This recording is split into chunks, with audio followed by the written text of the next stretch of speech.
All right, so for this demo, I'm going to show you that all of the navigation is now completed.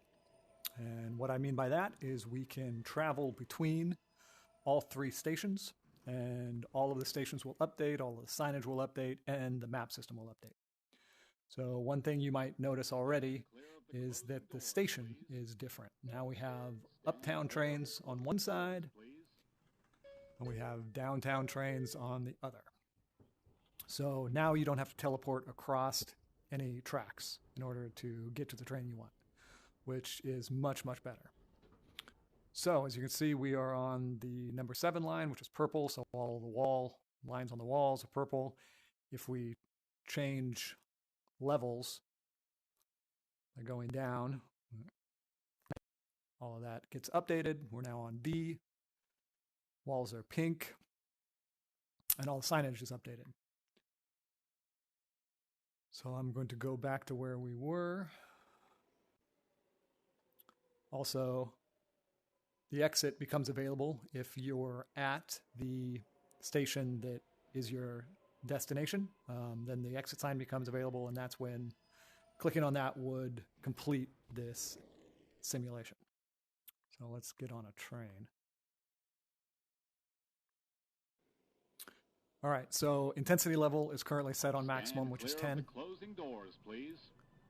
So this is as many NPCs as you can have, which is 40.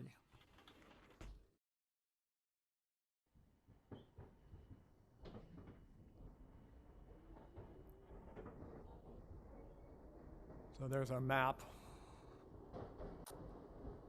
We just moved. We're moving to Times Square. There's also an announcement every time now that tells you what station you're arriving at.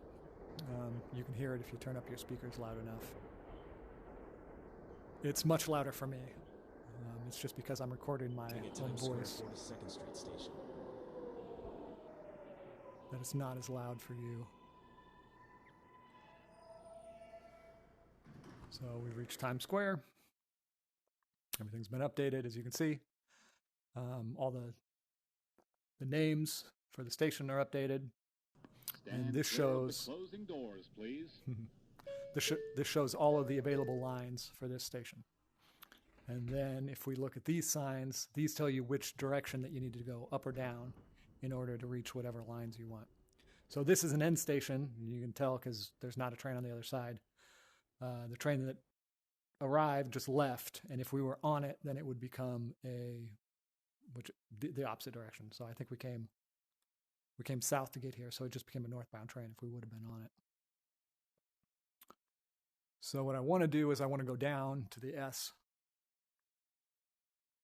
I go down one, you'll see it becomes 2 trains again for this line. And I'm just going to keep going down till we reach S.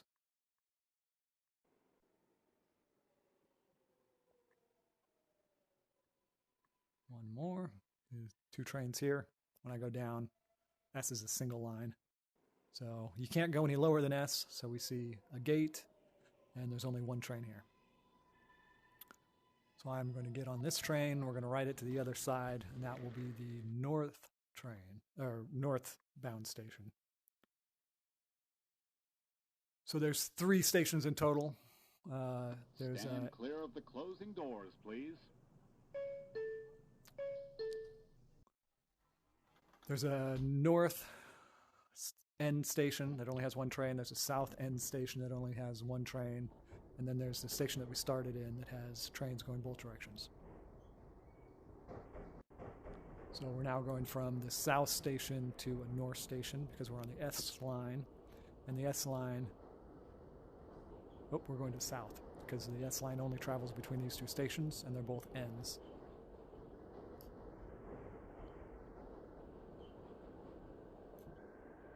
Arriving at Grand Central 42nd Street station. Okay, I said it backwards. We went from Times to Grand Central. So now we're at the northbound station, which looks just like the southbound station. It's just reversed. But Stand clear of the closing doors, please. We've now seen all 3 of the stations working. We've traveled to them by train and by the escalator. So that demonstrates that you could now travel to every single station on this map. And navigation is now completed. The map also updates every time, as we've seen.